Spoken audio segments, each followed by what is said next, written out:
What happens in the sky affects life down here on Earth. The celestial compass shows you how and guides your way with astrology you can use from professional astrologer Kathy Biehl.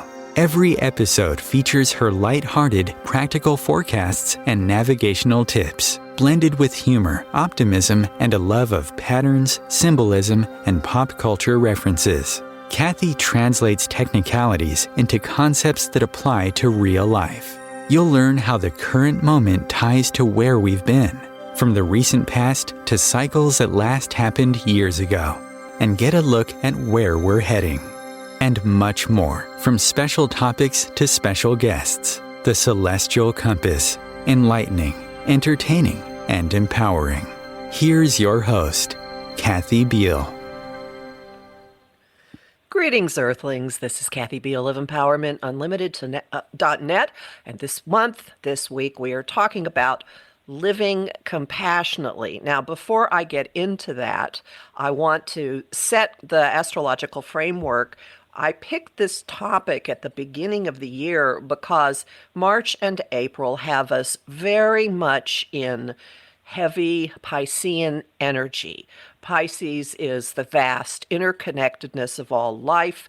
It is ruled by Neptune, which transcends earthly experience from everything from madness and drug abuse to delusion to incredible inspiration to being connected to God's source in everything that we do. And the other big planet that used to rule Pisces, or in the traditional way rules Pisces, Jupiter, the guy that ups the ante of any action that he's involved with, is moving into a conjunction with Neptune, which will be exact next month, but basically coloring all our experience this month, next month, and into May, making us innately, constantly, effortlessly connected to other people on the planet, feeling the pain and the experiences of others, boundaries blurring like crazy. There could be some astonishing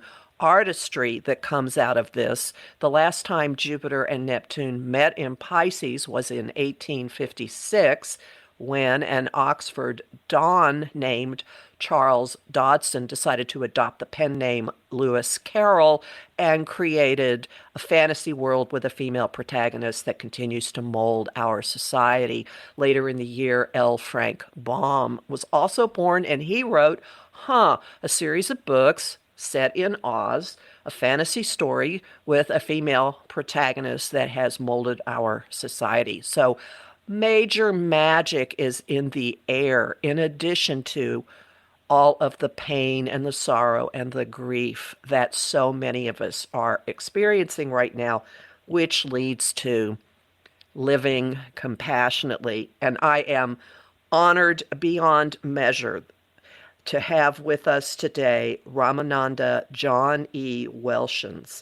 He is a contemporary spiritual teacher who lectures and leads meditation courses throughout North America.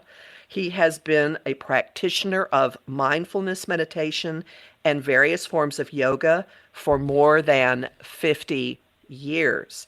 In addition to his latest book, One Soul, One Love, One Heart, The Sacred Path to Healing All Relationships, he's also the author of Awakening from Grief, Finding the Way Back to Joy When Prayers Aren't Answered, two books that emerged from 45 years of experience helping people deal with dramatic life change and loss. I'm so happy that you're with us today. Welcome, Ramananda. Oh, thank you, Kathy. What a delight to be with you. Yes, and I will let everyone know we can recognize each other in a crowd. We have met face to face, and I've taken John's meditation classes and worked with him in other ways. I think you're uniquely positioned to speak about where we are at this troubling moment in time. I have seen you over the past number of years actually publicly comment on the challenges that we have faced, not just being your approach to being a spiritual teacher, from my observation, is not living off somewhere that is unconnected from the experiences that everyone's going through, but increasingly very open about the impact of them. So I see you as a spiritual teacher who also very much lives in the world. Would you say that's an accurate perception? I hope so. It's really been, I think when I first got interested in spiritual teachings back in the late 1960s, I probably was inclined toward thinking that I wanted to go off to some mountain in the Himalayas and just sit in a cave for the rest of my life. And, I came to realize that was not the path that I wanted to pursue, that it was really much more, as you said, Kathy, being in the world and cultivating spiritual awareness here in the middle of all the craziness that happens on planet Earth. Because it seems to me that this is where we're really tested, where our inner wisdom, whatever we have cultivated, is tested, and where we can deepen it. Everything that happens here offers us opportunities to go deeper.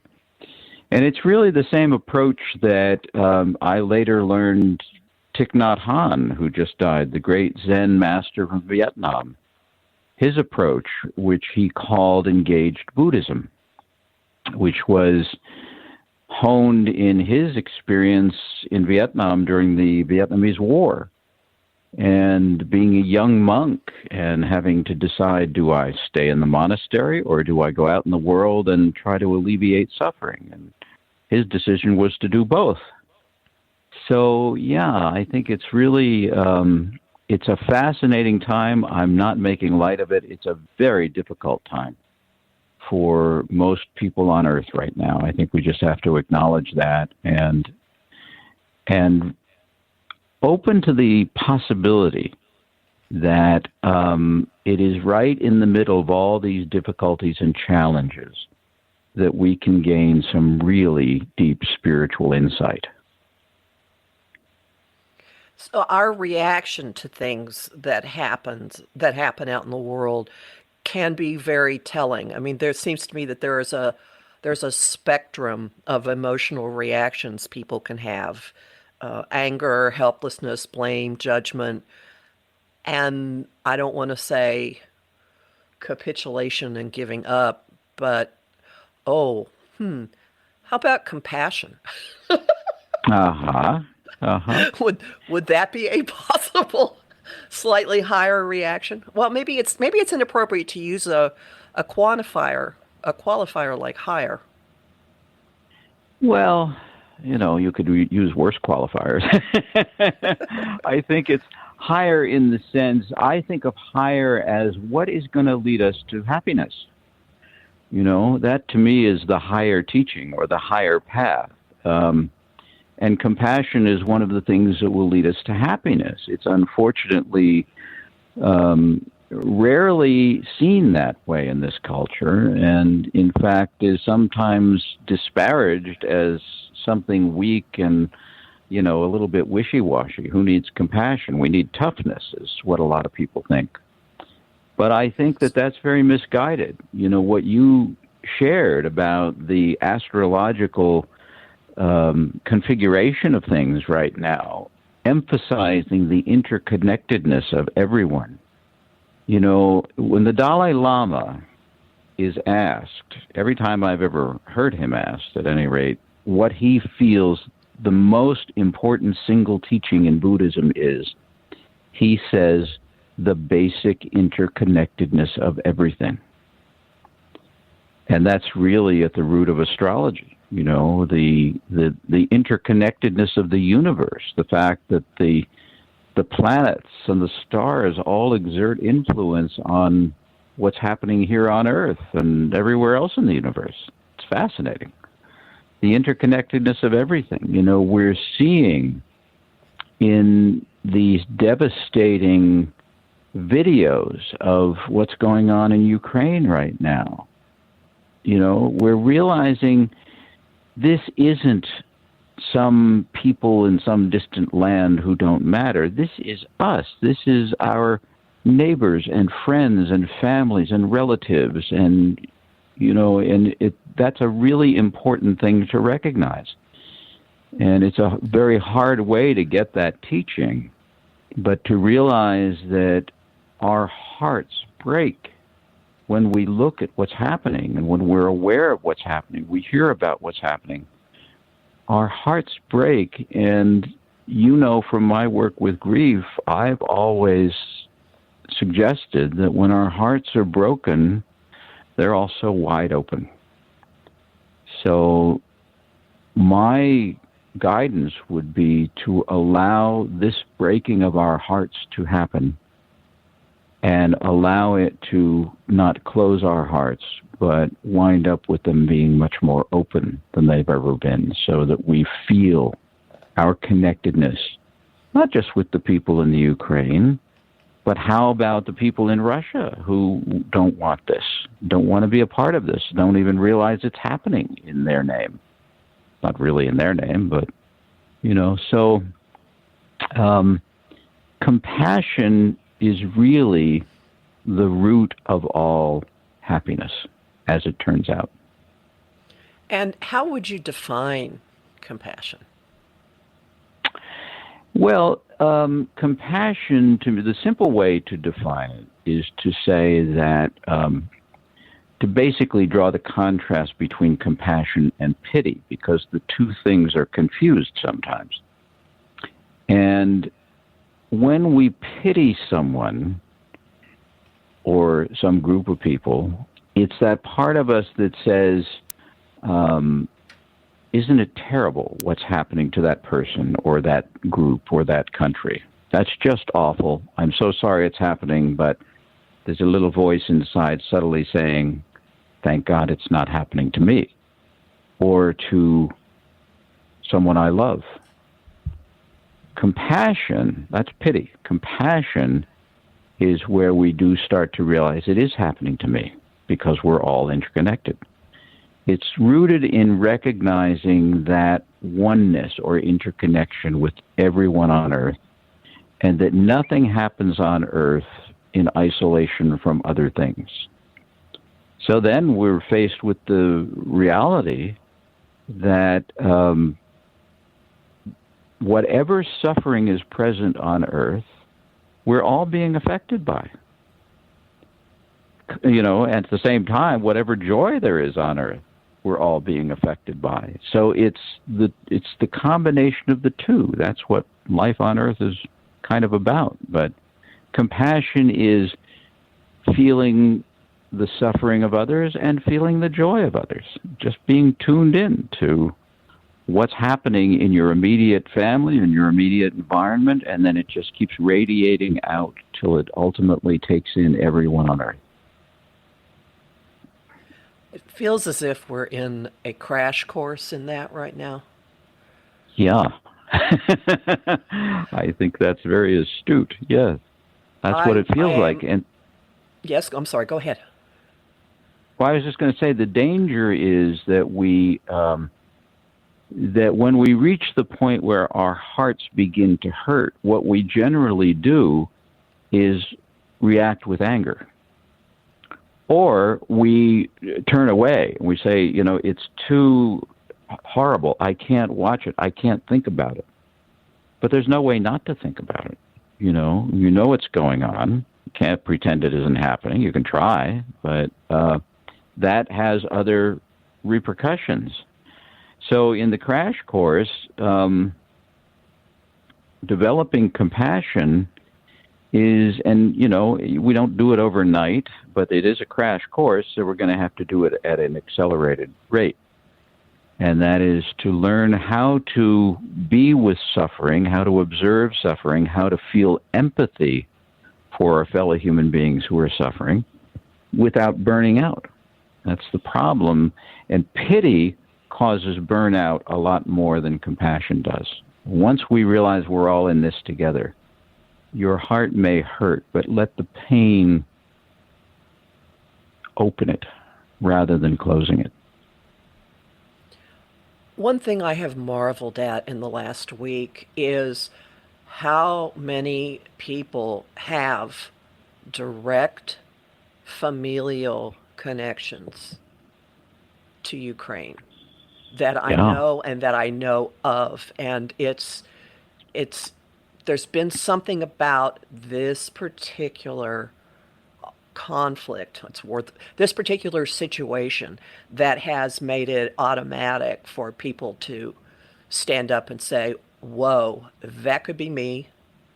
Mm-hmm. My family came from here. I know people from there. And I know Russians who have relatives in Ukraine who are struggling. So there's that has already blurred the boundary in this altercation. It's not like it's one of those centuries old Hatfield and McCoy type fights that's going on. Right.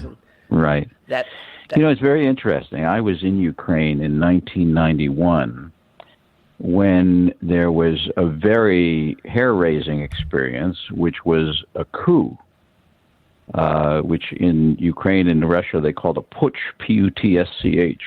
Putsch was Mikhail Gorbachev was president of the Soviet Union. The Ukraine was part of the Soviet Union at that time. And now I'm going to put the pause button on and ask, and we'll hear the rest of the story after the break. I'm so sorry, but everyone hang on.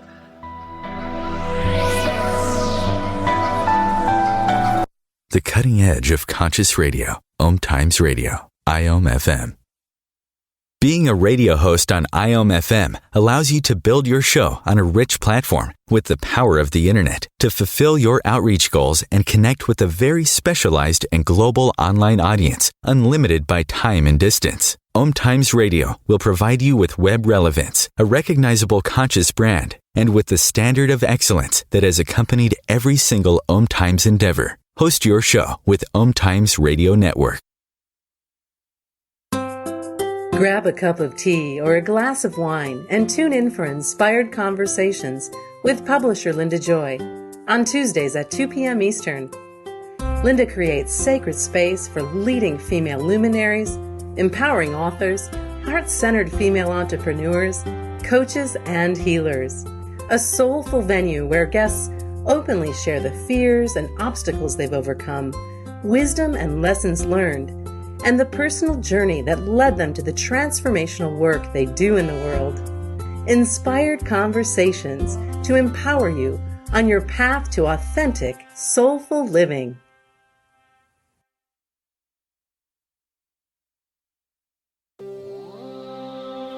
Want help with your own celestial compass?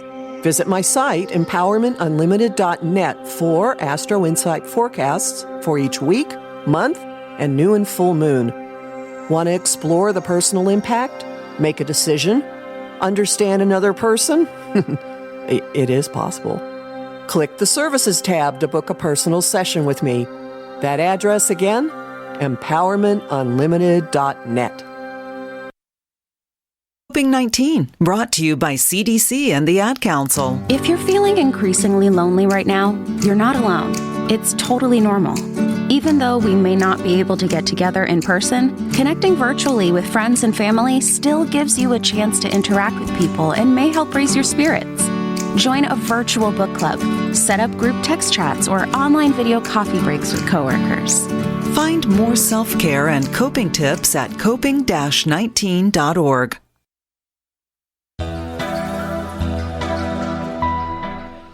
Welcome back to Celestial Compass. Today we are discussing living compassionately with Ramananda John E. Welshons. And just before the break, you were talking about having been in Ukraine during the putsch in 1991. Yes. And it was a hair-raising experience, Kathy. It was really interesting. I had gone on the trip with a bit of trepidation because I was concerned about that there did seem to be some political instability in the Soviet Union. And but what we learned, and we had to get out of the country quickly. It turned out that the putsch only lasted, I think, less than 72 hours. And then Boris Yeltsin was installed, and shortly thereafter the Soviet Union came apart. And what we had learned was that the Ukrainian people were just really yearning for independence. And, as you said before the break, it wasn't like the Hatfields and the McCoys, the relationship between the Ukrainians and the Russians, because what's very interesting over there, what was at that time, was that there weren't those kind of divisions. It was really, neither of them was happy with the Soviet government. So that was where their displeasure was focused. And, it was an interesting thing to be in a country like that, a totalitarian nation, and to see what it did to, I guess, dampen the spirit of the human beings who lived there. But their issue was they wanted their country back. They wanted it to be able to be independent. And so they've had that for 30 years. And it was the thing they most longed for when we were there in 91. And they've had it for 30 years, and obviously they're not going to give it up easily. So, but it is an interesting thing in terms of the conflict. I heard one Ukrainian man being interviewed on television earlier today, and he said, no, it isn't that we hate the Russians. We're not angry at the Russians. We love our country. We're defending our country. It isn't, and when this is over, and he said, and we will win. We'll win our country back, and we'll win our independence back, and we're not going to hate the Russians after that. We have family members in Russia. A lot of relatives, as you said. So, yeah, it's a fascinating thing. It's hard to call it a conflict because it isn't like it emerged from some background of animosity or even grievance. The grievance is on the part of the Russian government wanting to reconstitute the Soviet Union.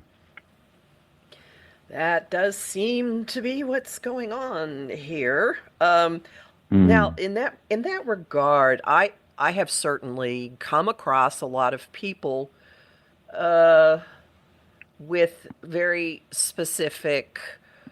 Well, I know a lot of people who are actually consciously engaging in activities to my thinking, this is not what you do, curse the person who's behind all of this. And my personal viewpoint is appealing to their spark of humanity, appealing to their spark of divinity, sending them healing as well as everyone else in the whole conflict. I personally don't want to be involved in fueling anybody else's anger or ill intent by sending it back in their face, which I think is a kind of side piece of living compassionately. It's like not even wishing ill for people who are doing things you consider crimes. Right. Well, it isn't wishing them ill. My sense of living compassionately is to recognize that the compassion has to go toward everyone. And yes. So the compassion has to be forgiving of people who commit crimes, as you said, but protecting the people who are being victimized by the crimes. And, I have heard stories of the Dalai Lama who seldom says anything critical of anyone or certainly never anything unkind, but he is not tolerant of people who use a political or spiritual position to take advantage of other people or to lie to other people or steal from other people, that, he says, that's got to stop. If you have an opportunity to stop it, do whatever you can to stop it, because that's part of compassion. But when you do it, don't hate the perpetrator, because that just makes things worse. That's a theme that runs through Eastern philosophy that's very present in the Bhagavad Gita, which was a Hindu book that was very dear to Mahatma Gandhi. He based his teachings on the Bhagavad Gita. And one of the greatest teachings in that book is that if, using the term karma, which is very prevalent in the East, that if you allow people who are deceitful and greedy and selfish and violent to victimize other human beings, you're creating more bad karma on Earth, in essence. In other words, loving them, forgiving them, seeing the divine light in them is one thing. But seeing also that they're doing things to others that are not compassionate or kind calls on us to do whatever we can to stop it. But, sometimes in situations like this, what we can do is limited, and it may be limited to just, as you're suggesting so beautifully, Kathy, send love, live in your own divine nature. Don't be a part of the problem. Show how we live in compassion, what it looks like, what it feels like, what it sounds like. Ram Dass used to say, love the soul, but not the role. Oh, meaning I like that. you, isn't that good? You love that which, the spark of divine that's in everyone, without which that being wouldn't be alive. But you don't have to love the role that they're playing, which could be like sort of a not so nice person. And tolerating that is not what compassion is about. So compassion is very strong. It stands up for people who are being victimized. It enforces values and integrity. Yeah. Yeah. And we're seeing this.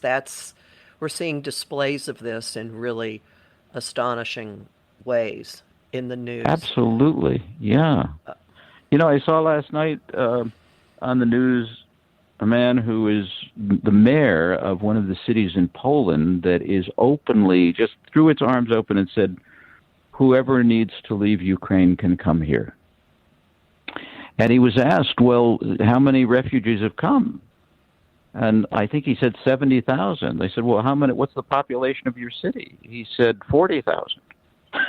So he said, we're getting close to tripling the population of our city.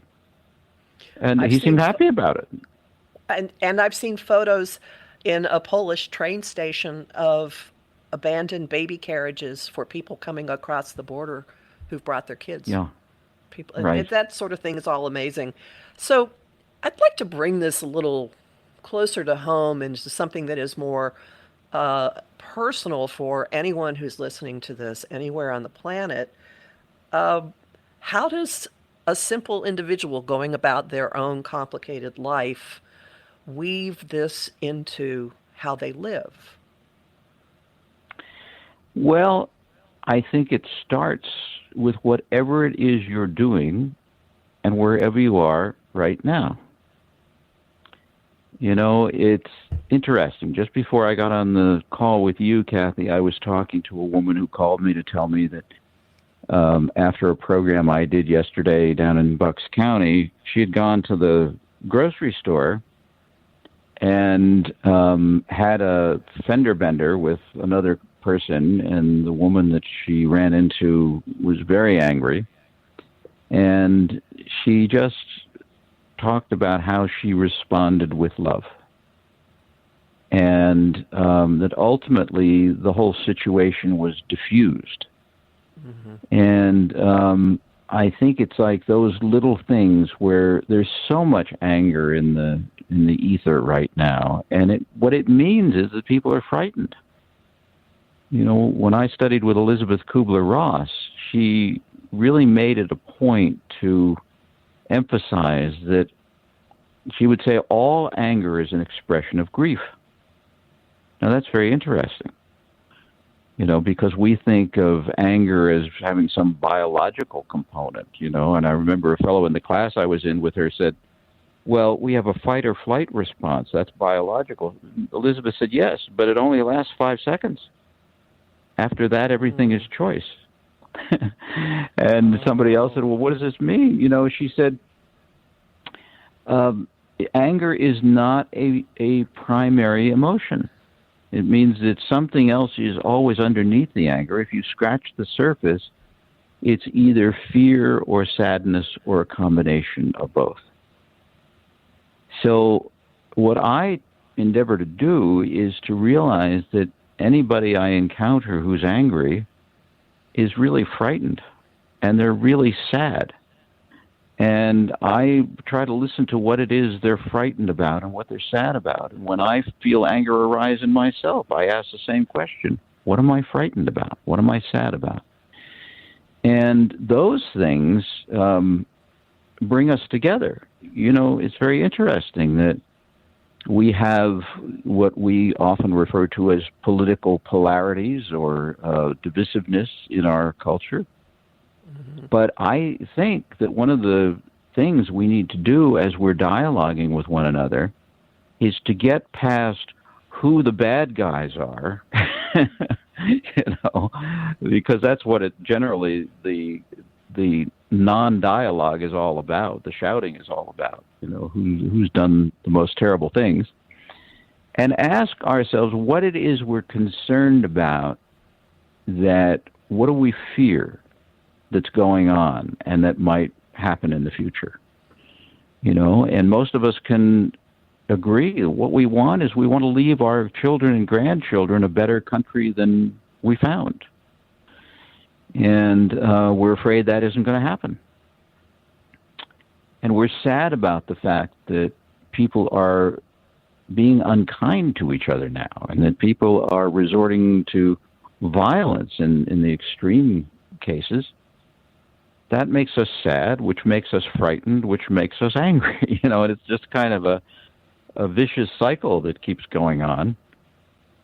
You know, Thich Nhat Hanh wrote a wonderful book, the title of which was just Anger, his Buddhist perspective on anger. And he was talking about, in all these different circumstances, how we need to focus on what it is that is causing this suffering, to relate to anger as suffering, and then really try to understand what the root cause of that suffering is in ourselves and in others. This is giving me a new perspective. It's screaming at my printer. Okay. Wow.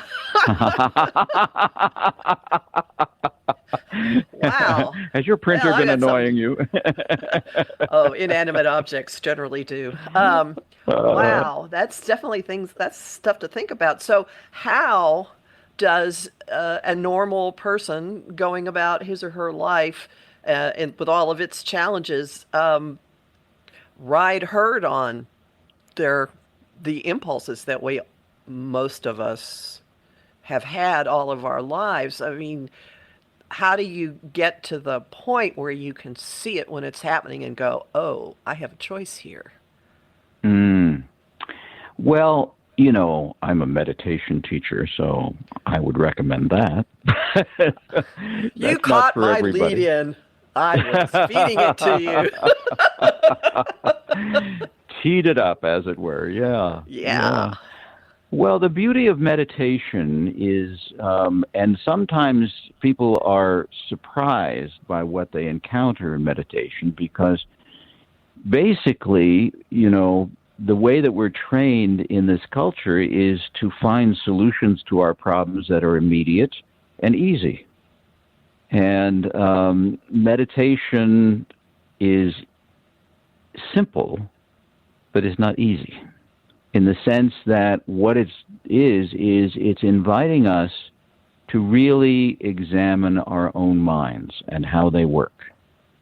It's inviting us to settle down. It will give you relaxation and serenity, hopefully, but it will also give you an opportunity to watch what your mind does when you're not feeling relaxed and serene.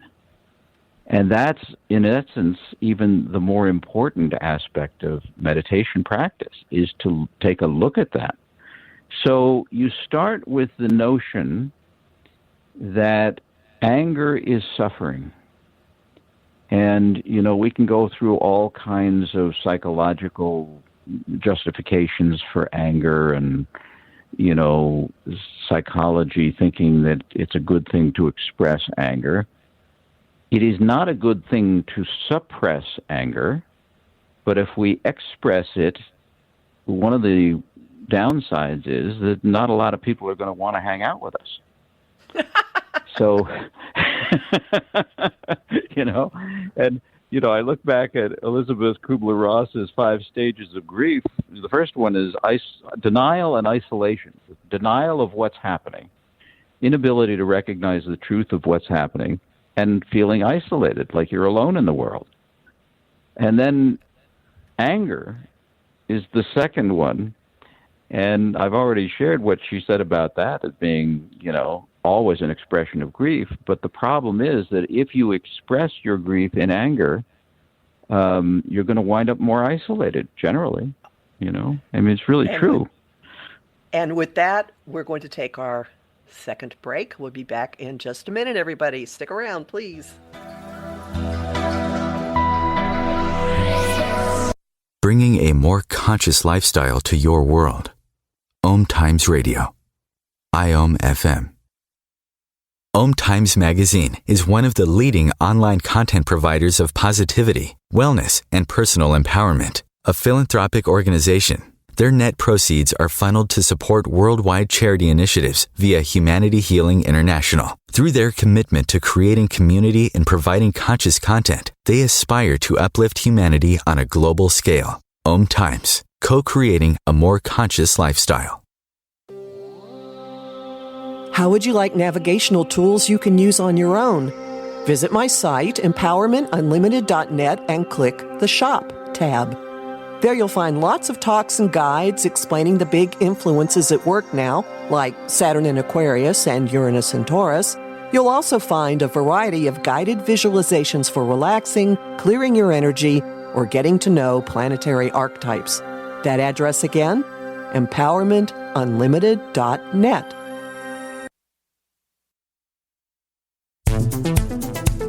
My name is Victor Furman. Some call me the Voice. I've always been fascinated with human nature, spirituality, science, and the crossroads at which they meet. Join me Wednesdays at 8 p.m. Eastern on OMTimes Radio, and we'll explore these topics and so much more on Destination Unlimited. If I could be you, and you could be me, for just 1 hour. If you could find a way to get inside each other's mind. Walk a mile in my shoes. Walk a mile in my shoes. Walk a mile in my shoes. We've all felt left out. And for some, that feeling lasts more than a moment. We can change that. Learn how at belongingbeginswithus.org. Brought to you by the Ad Council. Walk a mile in my shoes.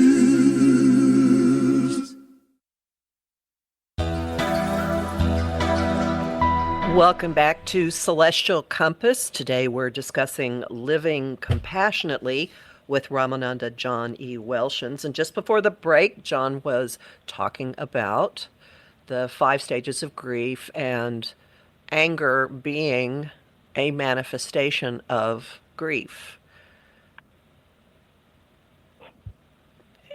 Yeah. You'd also been talking Would you want about me to pick it up there? Yeah, but you'd also been talking about meditation and finding out how your mind works by getting quiet, and then you dovetailed into what Elizabeth Kubler-Ross had been teaching you. So take it away. Well, so I think that the first thing, the first step in being an average human being living an average daily life and getting free of anger and fear and sadness, not that we'd ever get free of sadness or, but it's to make a resolution in your own life that that's what you would like to do. Like, if you can see all of that as suffering rather than as it's understandable, but to say, I have a right to be angry, I need to express my anger, et cetera, is just going to increase suffering. So once you realize that, then you ask the question that you just asked, how do I get free of this? And I'm suggesting, among other things, dedicating yourself to a practice or a process that will help you do that. Meditation is one of the best I know. I've been doing it for over 50 years. And, it helps us to start to see. For instance, when Elizabeth Kubler-Ross said that the fight or flight response only lasts 5 seconds, the burst of adrenaline only lasts 5 seconds, all the rest is choice. What does that mean? That means that every time we get angry, there may be a flash of something like the kind of anger that a mother would feel if she felt her child was in danger. And she would be a flash of anger and adrenaline, like, what do I need to do to stop this and protect my child? But then to stay angry requires a choice. And so one of the things that meditation helps you to do is start to see your mind at every step along the way. You start to see that moment where you make the choice to be angry. And that's a choice to suffer. And again, I'm not suggesting that requires then complacency. It doesn't mean that you just allow anything to happen because you've decided not to be angry. It means that instead of acting from anger, you begin to learn to act from love. It's like a beautiful example is the situation with the environment. Do we have to act from anger that the earth is being so badly abused? Or, that hasn't worked in 50 years. Maybe what we need to do is begin to think of it in terms of loving the earth. How do we protect the earth? How do we learn to love it? How do we appreciate it? All it does for us. It's an incredible place to live if we just notice it and pay attention, take good care of it. So there are different practices that one can do every day. There are another thing that a friend of mine told me many years ago, one of my early teachers, said that I was going through a phase in my early 20s when I felt my life was meaningless. And he said, there's a simple prescription for that. I said, what is it? My goodness, tell me. He said, whenever you feel your life is meaningless, start doing more things for other people. And there's certainly no shortage of people on this planet who can use help of one kind or another, whatever it is. Just don't worry about it being a great magnanimous gesture. Just do whatever you can to be kind. Opening a door for someone and smiling at them, it can be a great gesture of kindness. It can change another person's life. Just being attentive, even at the level of what we used to call manners, which have sort of been, to a large extent, cast out of our society. But just when, right.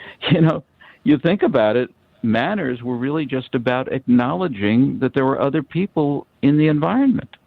Being kind, being respectful and thoughtful, not having to get there first all the time, not thinking about me all the time, but thinking about what can I do for others.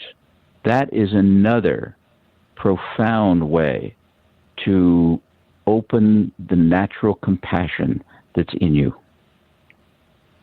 It certainly gets you out of being so fixated on what's going on in your own life. If you can exert yourself and focus in a healthy way, even if it's just for a nanosecond, on another person. Yeah, and it's another thing that I learned in Ukraine when I was there 30 years ago, was that these were people who had, by our American standards, they had nothing.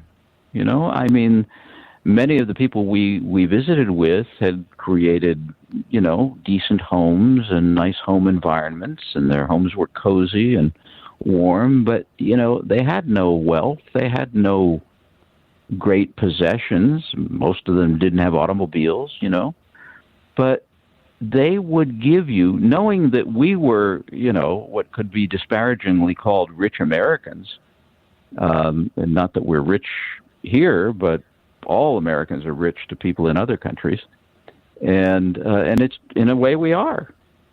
But they would give us anything they had. They were the most generous, kind people I've ever encountered. So seeing what they're going through right now and seeing the buildings, many of which I recognize in Kyiv, being reduced to piles of rubble, it's just causing my heart to ache on a daily basis. It's really quite something. But I see in their example of people who know suffering, who know poverty, who know loss, to realize that they're doing this, what they're doing, and protecting and defending their country and their families, they're doing out of love, not out of hate. And that's a major difference. It's a huge, long, ghastly lesson that we're all watching. What a teaching! What a teaching they're giving us. There may and be this may. Yeah, I'm sorry. I was just going to say it may be apocryphal, but there is video footage of supposedly a Russian soldier who gave himself up pretty early on because he thought he was on an intelligence mission and didn't know he was supposed to kill people. And right. Ukrainians are handing him something to drink and letting him call his mother. Uh-huh. Yeah, I heard another story. Again, you know, I don't know if it's true. I heard it third hand, but it was a beautiful demonstration that the Ukrainian army was getting in contact with the Russian mothers of soldiers that they had captured and inviting them to come take their sons home. You know, it's sort of like they've been acting out at school. You can come take your child home this afternoon, you know? I mean, it's a whole different way that they're approaching this, and it's quite beautiful, and it's a contrast that we're seeing. You know, when you think about it, Kathy, we're seeing a man who is generally regarded as the richest man on earth, Vladimir Putin. And you see what has all that wealth done for him, you know? And we had a president here who aspired to be as wealthy as that. What did that do for him? And yet you see these people who have very little, who are so full of love, so full of kindness, so full of forgiveness. We're really seeing the dark side of humanity and the light side of humanity contrasted so profoundly in what's happening on Earth right now. So what can people do in their own lives? You have recommended becoming aware of your own thought processes using meditation, engaging in acts for other people. Isn't there a benefit in meditation, or even like turning all your devices off for a couple of minutes and sitting quietly, of grounding yourself and resetting your being? Oh, my goodness. Absolutely. Oh, my goodness. Yeah. Yeah. You know, it's very interesting. that we have developed this culture in which everybody's multitasking all the time, and you have the television on and the computer's going and you're talking on the cell phone and there's music in the background. And all of this is really an effort to distract ourselves from our own minds.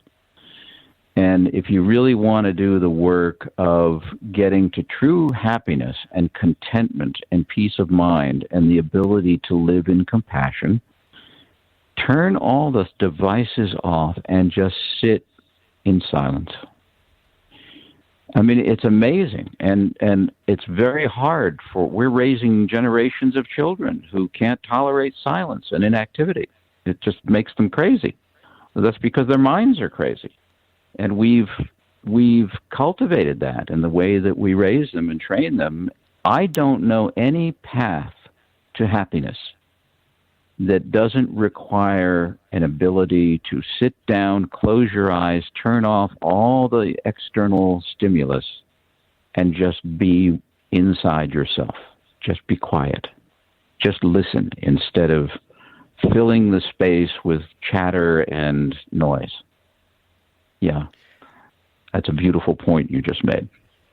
Well, all kinds of answers can come to you when you do that, actually. You can get much clearer on what your real thinking is on something, what your real feelings are, and open yourself up to guidance that's outside your logical mind. Something we call intuition. Well, it could be. Or external guidance, whatever it is. It's I once had a spiritual teacher who said that we really need to learn to listen to our own intuition. He said that's how God talks to us. And that voice is always present. It's just that we either don't know how to listen to it or we don't want to listen to it. But, most of us are aware that sometimes when we get ourselves into some kind of a big mess in life, that very often there was some voice in us somewhere saying, don't do this. Yes. This is not going to work out well. And yet we say, if it's a romantic thing, we say, oh, I know this is going to be terrible, but his eyes are so beautiful, or her eyes are so beautiful, or I just, whatever. And you just discount the voice of intuition, which if we learn to listen to it, would guide us with much greater wisdom than our desires and our fears and attachments. Oh, yes. There is usually a moment of, and even if it doesn't hit the level of thought, there's usually a little tinge of something in your solar plexus or your stomach that doesn't quite feel right. And when you barrel through, oh boy, do you learn, oops. Yeah. So one of the things that we learn in meditation is how to listen to our bodies, because sometimes the mind is so confused, it's much easier to go into what we're feeling in the body. So meditating on sensation in the body is a major aspect of the meditation tradition I teach and practice. And it's trusting the body's wisdom. One of my teachers, Stephen Levine, used to say, the body is solidified mind. So if something manifests in the body, might start as a little bit of quivering, a little discomfort, a little something. If we don't listen to it, it just keeps getting louder and louder. And very often when we're dealing with some kind of syndrome in our bodies, it's because there's some part of our intuitive nature we're not listening to. One of my clients sent me... Go ahead. I was just going to say, one of my clients sent me a little plaque that says, I told you so, signed your intuition. Yeah, but I don't think the intuition is spiteful. It's very forgiving. It just says, well, you could have listened, Maybe you'll listen the next time. We are, unfortunately... Yeah? Go ahead. Were you going to tell me we're out of time? We're wrapping up now. I was just wondering if there's like one final lifeline of hope that you could leave people with? There's always hope. The hope is that everybody, every human being on earth, has great wisdom, great love, great compassion within them. And we can mine that. We can make it our practice in life to unveil that in ourselves. And if that starts to happen, sometimes it can inspire the people around us. You can't force them to open their hearts, but if you work on it in yourself, you can become an inspiration to others. That is so very true, and you definitely are, and I thank you very, very much. Where can people find you? Oh, here. www.johnwelshons.com or onesoulonelove.com. Both goes to the same place. Or they can email me, johnwelshons@earthlink.net. Thank you so much. And everyone, be safe, and talk to you next time. Thanks, Kathy.